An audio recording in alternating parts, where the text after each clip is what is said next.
Amados irmãos, graça e paz da parte de Deus, nosso Pai, e de nosso Senhor Jesus Cristo. Estamos aqui outra vez para transmitir a vocês a palavra que o Senhor tem posto em nossos corações para os cultos da manhã.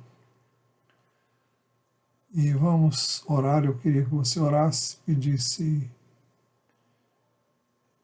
para que Deus operasse na sua vida e na vida de quantos estão ouvindo esta palavra, daqueles que vão ouvi-la depois, que Deus opere com largueza, fazendo o que está no coração dele, em cada vida, conforme a necessidade que cada um tem, e que só ele sabe. Então vamos orar. Senhor, nós oramos buscando a Tua face, reconhecemos e confessamos a nossa dependência de Ti para transmitir a Tua palavra. Eu te peço, Senhor, me ajude a ser fiel à Tua palavra e a transmiti-la na dependência plena do Teu Espírito.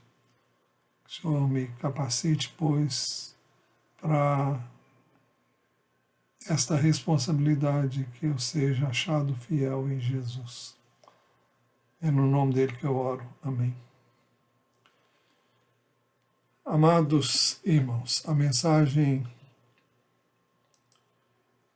desta manhã é continuação das mensagens que temos pregado nos últimos 2 domingos.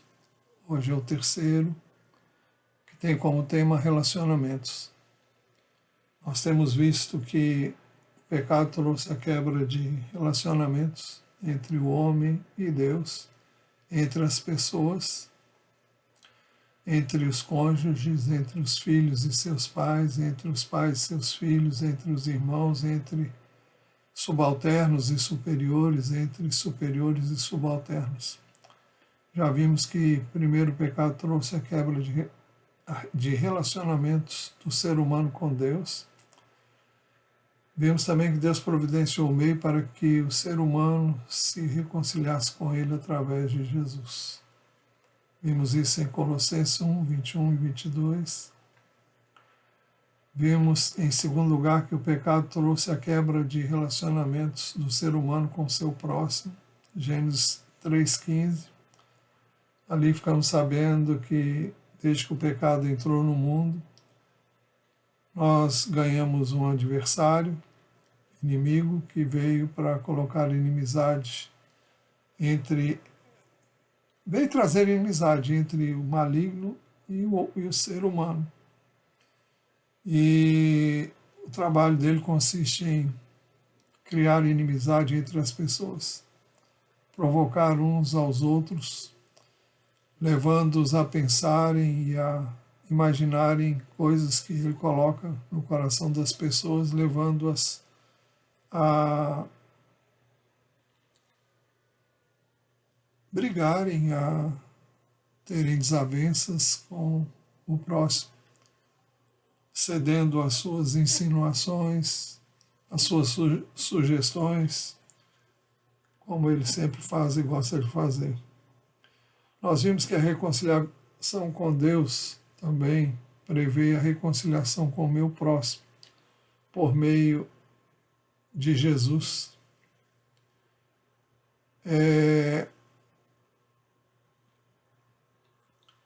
Nós vimos isso em Colossenses 1, 19 e 20.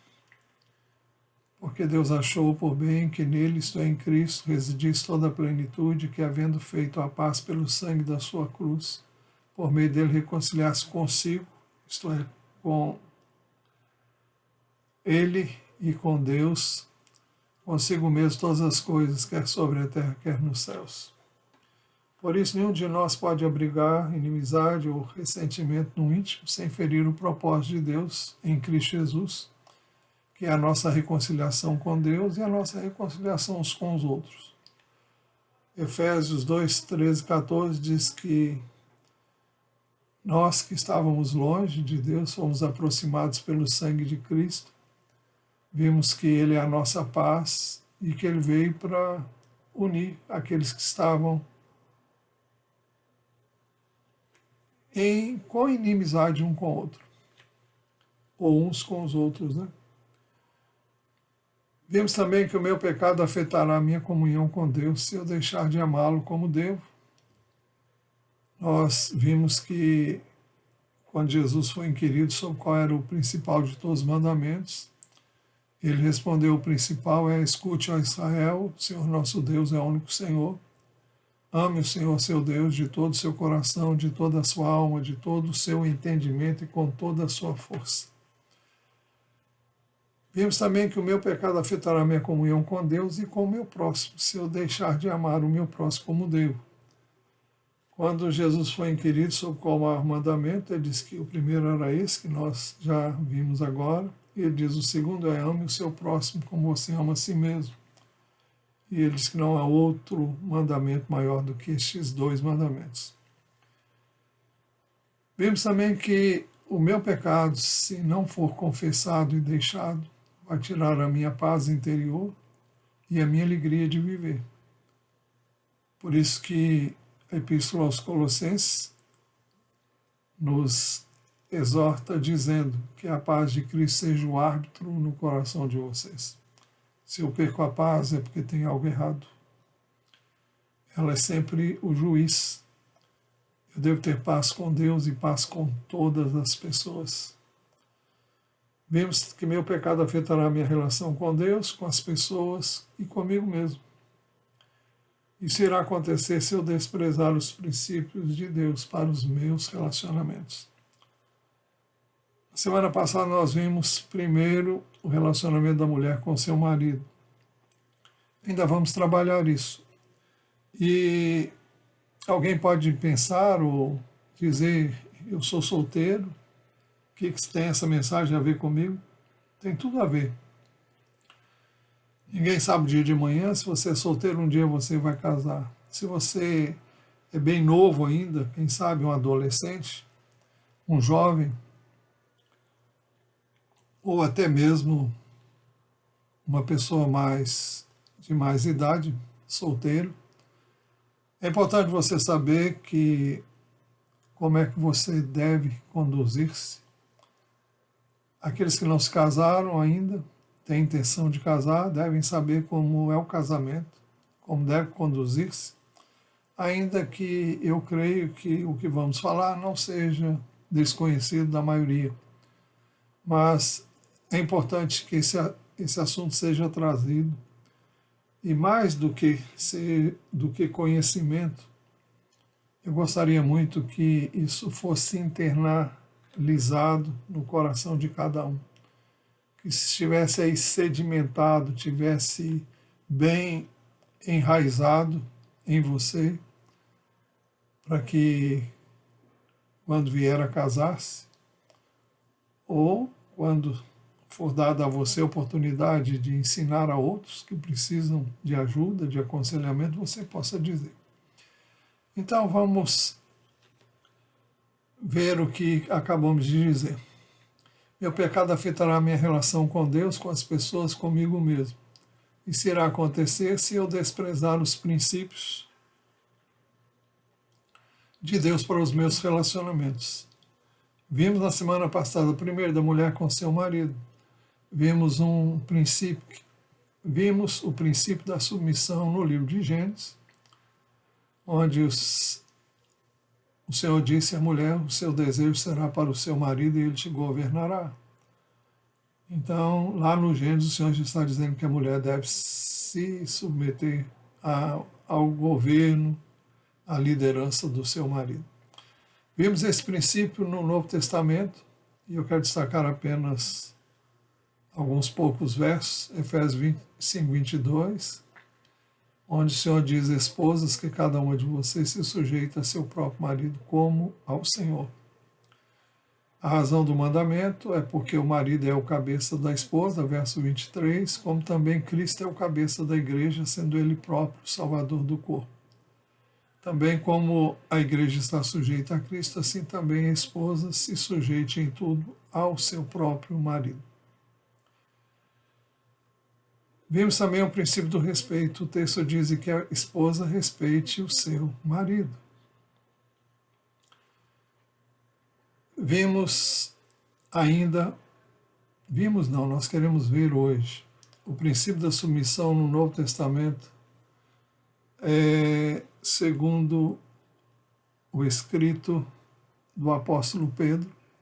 Então vamos ver primeira epístola de Pedro, capítulo 3, verso 1. Aqui ele se dirige às mulheres, às esposas, e ele diz: igualmente vocês, esposas, estejam sujeitas cada uma a seu próprio marido. E nós podemos fazer uma pergunta que o texto responde: por que a esposa deve fazer isso? Por que ela deve ser submissa ao seu marido? O texto diz assim: para que, se ele ainda não obedece à palavra, seja ganho sem palavra alguma. Bem,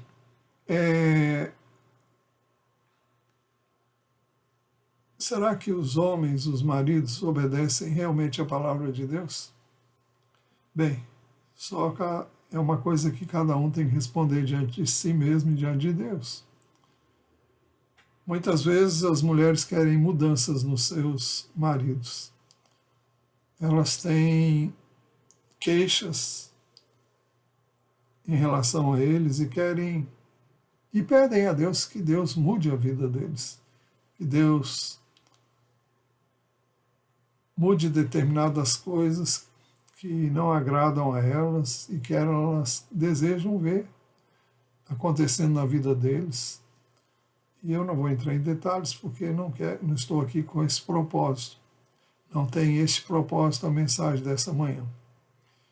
Mas o texto diz: para que, se ele ainda não obedece à palavra, seja ganho sem palavra alguma. O texto é muito claro em dizer que a maneira da mulher mudar o seu cônjuge, mudar o seu marido, é que ela se sujeite a ele e que ela não abra a boca para contradizê-lo, para bater de frente com ele, porque isso não vai funcionar.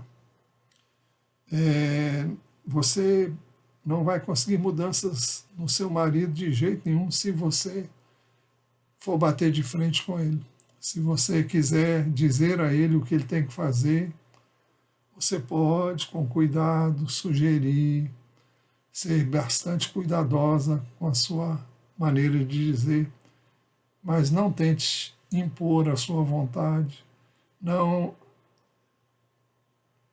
acuse o seu marido de estar em desobediência, não critique o seu marido, isso só constrói uma parede de inimizade entre você e ele e vai dando ensejo a que a relação fique muito comprometida.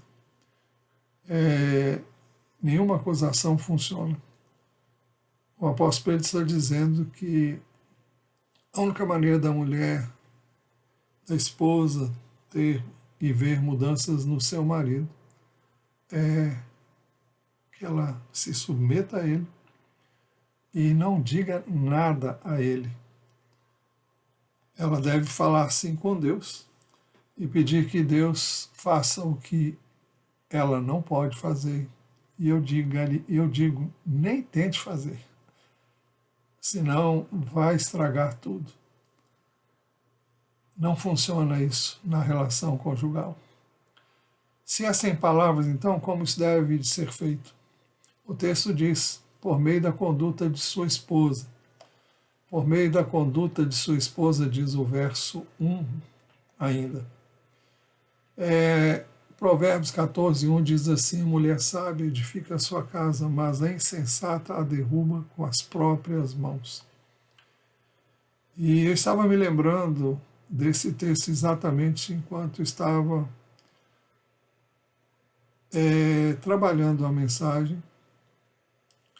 E se a mulher souber guardar silêncio quando ela tem vontade de criticar, de ensinar alguma coisa ao marido, se ela conseguir, pelo Espírito de Deus, ficar quieta, mas orar Eu digo que nada impede que vocês conversem sobre N assuntos, mas nunca queira ensinar, nunca queira mudar o seu marido.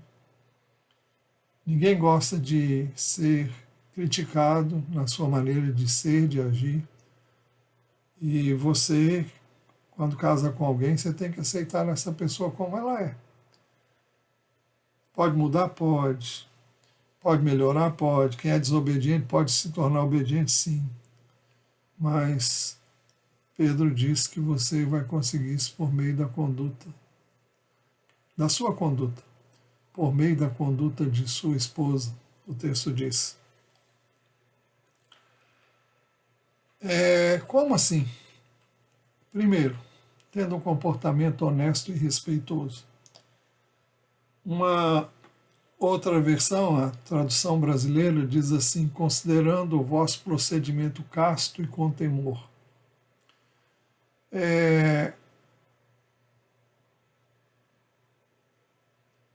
Bom, o procedimento casto fala de uma mulher que não dá motivos para o seu marido não confiar nela no aspecto de fidelidade. E quando fala em temor,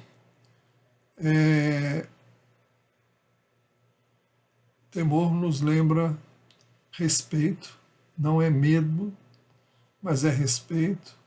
Quando falamos de temer a Deus, é respeitá-lo, sabendo que Ele é Deus. Quando fala com relação ao marido, você deve respeitar o seu marido por temor a Deus, não porque ele seja perfeito, porque ele não é e nunca será, mas então é por temor a Deus e também respeito à pessoa do seu marido que está representando o Senhor naquele lugar, neste papel que ele desempenha no contexto conjugal. Em segundo lugar, você, esposa, deve cultivar a beleza interior, um espírito manso e tranquilo, mais do que qualquer outro artifício para tornar-se atraente aos olhos do seu marido. Muitas mulheres tentam agradar os seus maridos e se produzem, se a gente pode assim dizer, ao máximo, e capricham com roupas, com penteados, com qualquer outro adereço que ela goste de usar, mas o apóstolo Pedro diz que não é por aí. Eu não estou dizendo que você não deva se cuidar. Eu creio que a mulher tem que se cuidar mesmo. E ela deve se apresentar quando o marido chega em casa, ela deve estar já de banho tomado, se é que é possível, né? Nem sempre isso é possível, mas ela deve ter uma boa aparência e como ela fazia quando ainda não era casada com seu marido. Mas o apóstolo Pedro fala de uma coisa que impressiona muito mais o seu marido. Ele diz assim no verso 3 e também no verso 4, a primeira parte, que a beleza de vocês não seja exterior, como tranças nos cabelos, joias de ouro e vestidos finos, mas que ela esteja no ser interior, uma beleza permanente de um espírito manso e tranquilo que é de grande valor diante de Deus. O que é um espírito manso e tranquilo? Caracteriza uma mulher que não é iracunda, que não reclama, que não murmura, que não reivindica, não cobra, enfim, não faz nenhuma dessas coisas que a própria palavra de Deus diz que nem ela, nem nenhum de nós deve fazer, mas muito menos no contexto conjugal. Uma mulher azeda, uma mulher irritada. Eu sei que todos nós podemos ficar irritados com N coisas, mas é importante que você não passe isso para o seu relacionamento conjugal. Você pode até conversar, hoje eu tive um dia difícil, eu preciso que você ore por mim. Você pode dizer para o seu marido, eu tive problemas com as crianças, eu tive N situações que mexeram com a minha estrutura emocional e eu queria que você considerasse isso e me ajudasse. Preciso de você, preciso da sua ajuda e, se for o caso, pedir até que ele ore por você. Por isso que Pedro diz que a beleza de vocês não seja exterior, como tranças nos cabelos, joias de ouro e vestidos finos, mas que ela esteja no ser interior, uma beleza permanente de um espírito manso e tranquilo que é de grande valor diante de Deus. Como é que a mulher pode fazer isso? Humanamente falando, ela não pode. Ela só pode fazer isso pelo Espírito de Deus. Aí entra o fruto do Espírito, entra a sua relação com Deus, pela busca constante de Deus, da sua palavra, que a mulher pode, então, ter, como nós conhecemos, o fruto do Espírito. Por que a mulher deve proceder assim? O apóstolo Pedro dá duas razões. Primeira razão, porque um espírito manso e tranquilo é de grande valor diante de Deus. O texto diz, mas que ela esteja no ser interior, uma beleza permanente, um espírito manso e tranquilo que é de grande valor, diz o verso 4, no capítulo 3 da 1 de Pedro. Então, é isso que Deus quer e deseja, que a mulher mostre e revele ao seu marido, e não só a ele, mas a quem quer que venha se relacionar com ela no contexto do lar ou em qualquer outro contexto. Então, é muito importante isso, porque isso agrada a Deus. É isso que Deus quer, é isso que Deus deseja. Isso não significa que, bom, como já dissemos, não é fácil. Eu diria, é impossível, a menos que você se submeta primeiro a Deus e à sua palavra.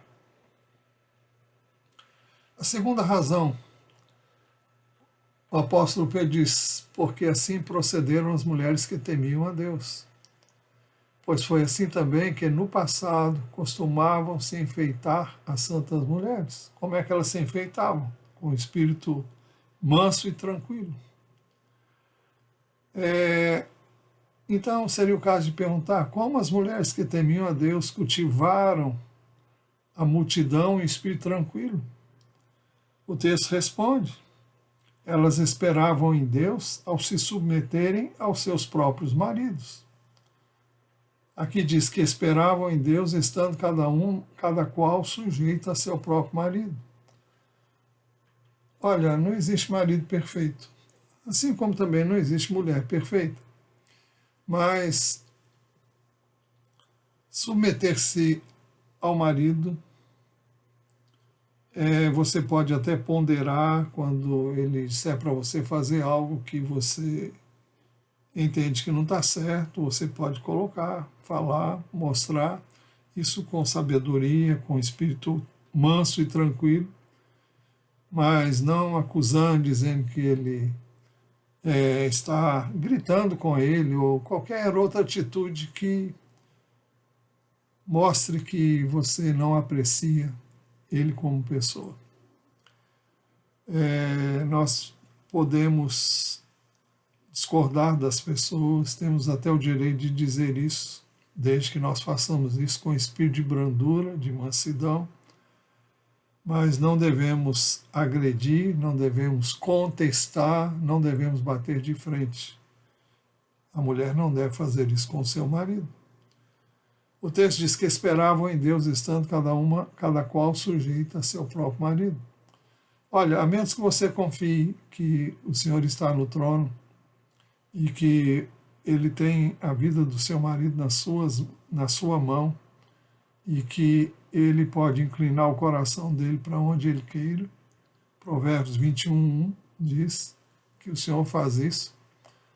Então, não há como você se sujeitar a ninguém, muito menos ao seu marido.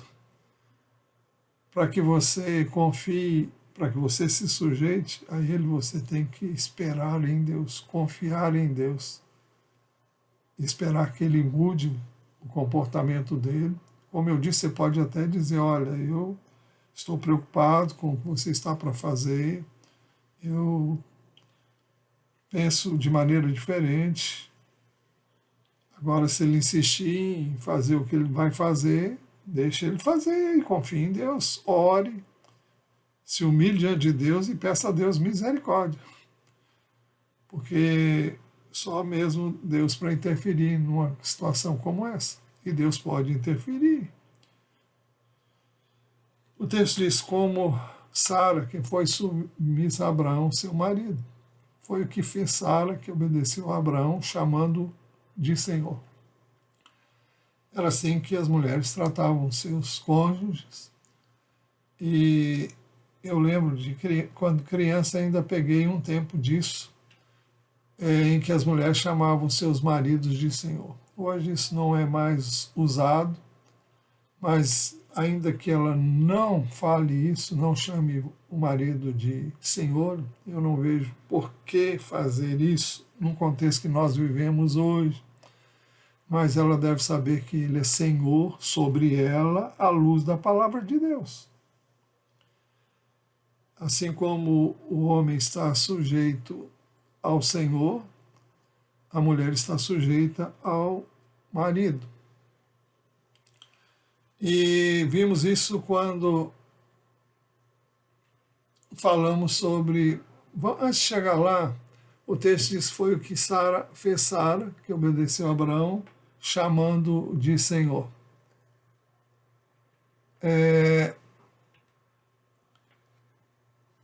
Abraão foi uma pessoa muito especial. Mas Abraão não era perfeito. Abraão fez coisas que nos deixa espantados. E até com medo de ser morto, com medo de matarem-no mesmo por causa da beleza de Sara, ele pediu que ela dissesse a todos que ele era seu irmão. De fato, era meio irmão dela. Não havia mentira propriamente, mas as pessoas entendiam isso como se ela não fosse sua mulher.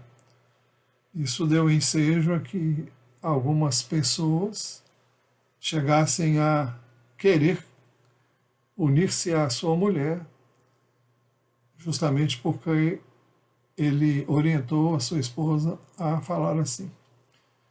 Mas, porque Sara, até numa situação dessa, eu não posso aprovar isso de jeito nenhum, ficou realmente impactado só de saber o que ele fez. Mas o fato é que quando ela obedeceu a ele até numa situação dessa, Deus interferiu e agiu e impediu que o mal fosse perpetrado. E ele repreendeu as pessoas que a queriam como mulher. E Abraão teve que sair do local. E foi uma situação bastante difícil para Abraão também. Eu diria vergonhosa para ele o que aconteceu, mas ele livrou Sara. Então, por isso que o texto diz, foi o que fez Sara, que obedeceu a Abraão, chamando de Senhor. Nós vimos que com relação a chamar o marido de Senhor, nós vimos também o princípio do respeito, que a esposa respeite o seu marido. no nosso contexto, não chamando propriamente de Senhor, mas considerando Ele como aquele a quem o Senhor colocou sobre ela. Perguntando ainda como as santas mulheres cultivaram a mansidão e um espírito tranquilo. O texto diz: elas praticaram o bem e não temeram perturbação alguma, da qual vocês se tornaram filhas, praticando o bem e não temendo perturbação alguma. Se você faz o que é certo, você não tem o que temer. Você tem que simplesmente fazer o que é certo, o que é direito, e não temer perturbação alguma. Obedeça, desde que isso não contrarie a palavra de Deus. Obedeça.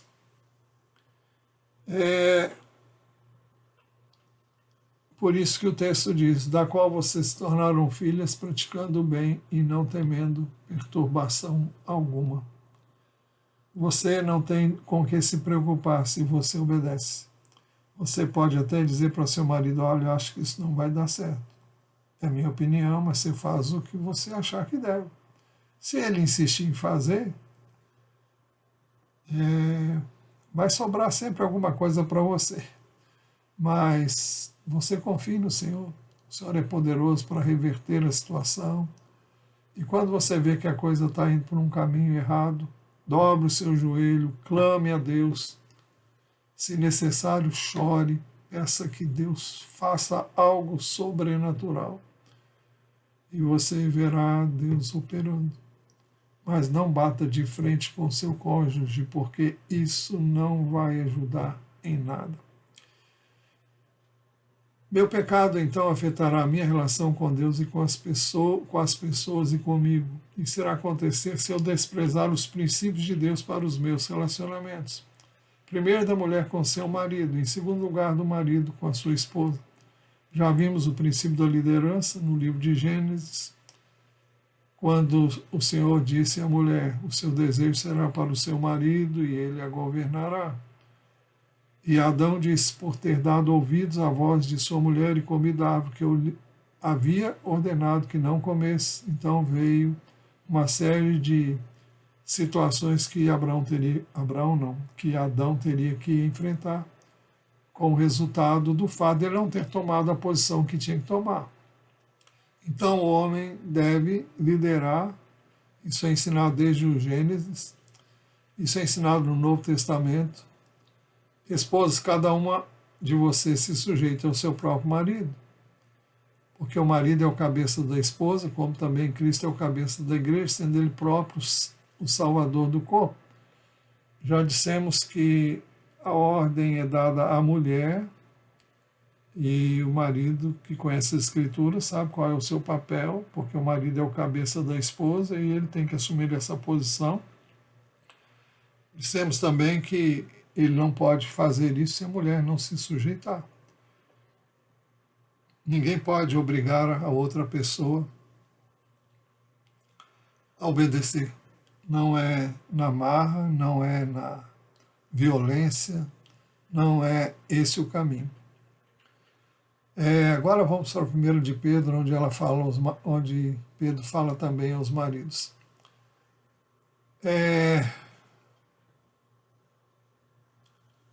Ele disse: igualmente vocês, esposas, estejam sujeitas cada um a seu próprio marido.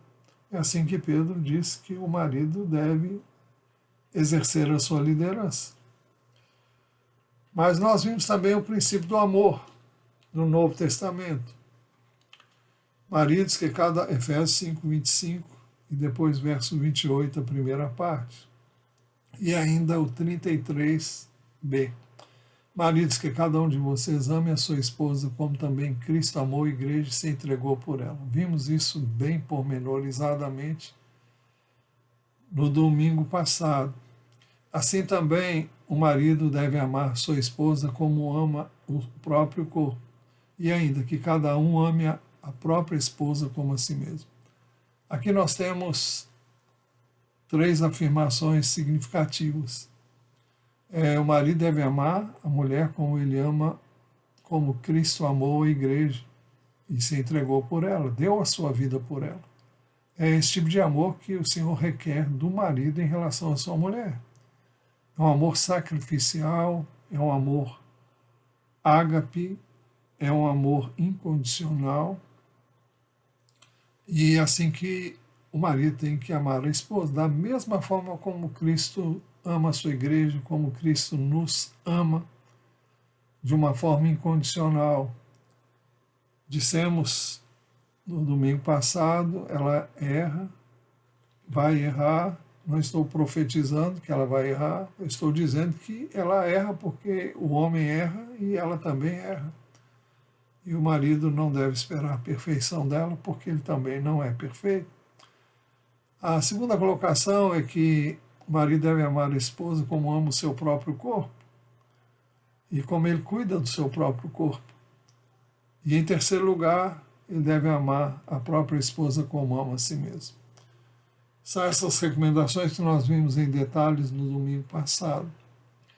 Mas Pedro diz: marido, vocês igualmente vivam a vida comum do lar com discernimento. A NVI diz assim: do mesmo modo, vocês, maridos, sejam sábios no convívio com as mulheres. A palavra lá no original é traduzida como discernimento. A NVI traduziu como recomendando que os maridos sejam sábios. No final das contas, fica do mesmo tamanho. Ter discernimento é agir com sabedoria. A mulher não pensa como homem, ela pensa totalmente diferente do homem. Quando ela encara um assunto, ela vê do ponto de vista das mulheres, do ponto de vista feminino, enquanto o homem vê bem diferente. E o homem é mais racional, a mulher age mais pela emoção, é mais impulsivo. Então, é preciso que o homem seja muito sábio no convívio com ela. Porque aqui também não vale bater de frente, porque não vai funcionar. Porque senão faremos aquilo que o inimigo quer que a gente faça. A vontade da carne, muitas vezes, quando o inimigo atiça um contra o outro, é justamente você reagir na carne. E é isso que ele quer. Ele quer ver o circo pegar fogo. Ele quer ver os lares destruídos. Ele quer ver os cônjuges se separarem. E ele vai trabalhar o tempo todo para fazer isso. O papel dele é destruir relacionamentos, é destruir lares, destruir a família. Então o texto diz: maridos, vocês igualmente vivam a vida comum do lar com discernimento. Como os maridos no convívio com a sua esposa podem demonstrar discernimento ou sabedoria? Primeiro, honrando a sua esposa como parte mais frágil na relação. Dando honra à esposa por ser a parte mais frágil. Em que sentido a mulher é a parte mais frágil?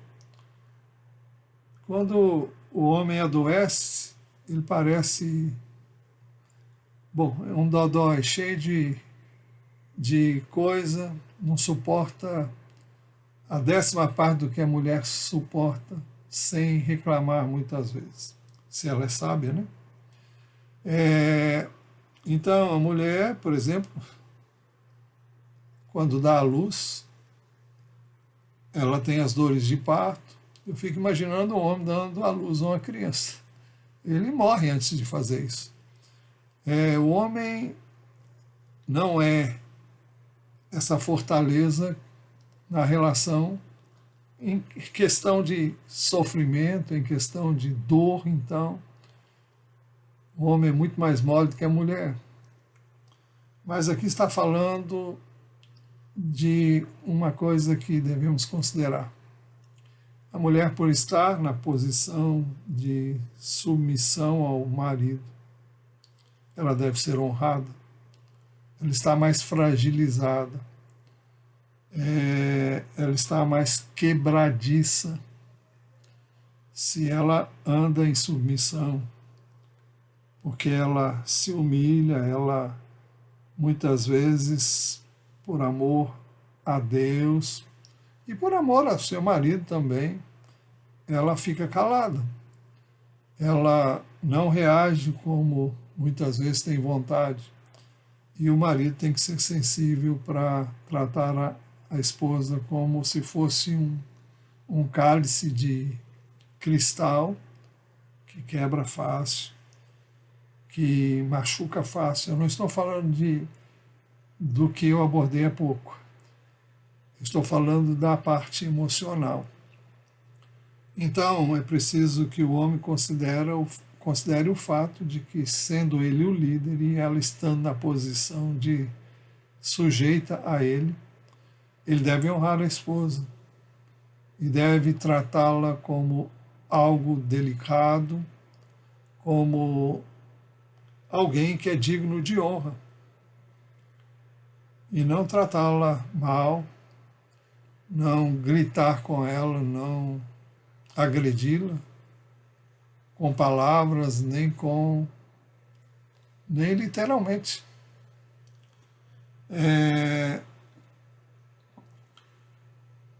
Eu sempre recomendo às mulheres que elas sejam sujeitas a seus maridos, de verdade, no coração. Se a mulher entender isso, ela vai quebrar o seu marido. Ela vai realmente quebrá-lo. E é isso que o Senhor quis desde o início, quando disse por meio de Pedro que a mulher é dessa forma que ela vai mudar o marido. Eu não estou falando daquela atitude de mulher cheia de dengo, cheia de fricote, mas eu estou falando de realmente uma pessoa quebrada por dentro. A palavra de Deus diz que o Salmo 51, versículo 17, sacrifício agradável a Deus é o espírito quebrantado. Coração quebrantado e contrito não o desprezarás, ó Deus. Foi o que Davi disse na sua oração. Então, a esposa que se deixa quebrantar diante de Deus e que não se envergonha de ser frágil diante de Deus e em obediência a Deus, então ela vai ser honrada, vai ser tratada como rainha. Eu já vi isso muitas vezes e com certeza isso vai funcionar dessa maneira. Em segundo lugar, dando honra à esposa por ser coerdeira da mesma graça da vida. O que significa isso? Significa que a mulher não é maior nem menor diante do seu esposo. Ele é o cabeça, ele é aquele que governa a vida dela, de acordo com as Escrituras, mas diante de Deus, eles são iguais. Ninguém é melhor do que o outro. Ele, tanto quanto ela, são co-herdeiros da mesma graça da vida. Deus não os vê como pessoas diferenciadas por causa do sexo. Deus não faz acepção de pessoas, porque estamos debaixo do mesmo sangue, cobertos pela mesma graça da vida, como Pedro diz aqui, dando honra à esposa por ser coerdeira da mesma graça da vida. Então, o marido deve considerar isso. Ela é tão filha de Deus quanto ele é filho de Deus. E ele não é melhor do que ela, e ele vai prestar contas diante de Deus da maneira como ele fala com a sua mulher, como ele se relaciona com ela. E se a esposa tiver isso bem claro em sua mente, ela não vai temer agir como o Senhor manda, porque vai funcionar.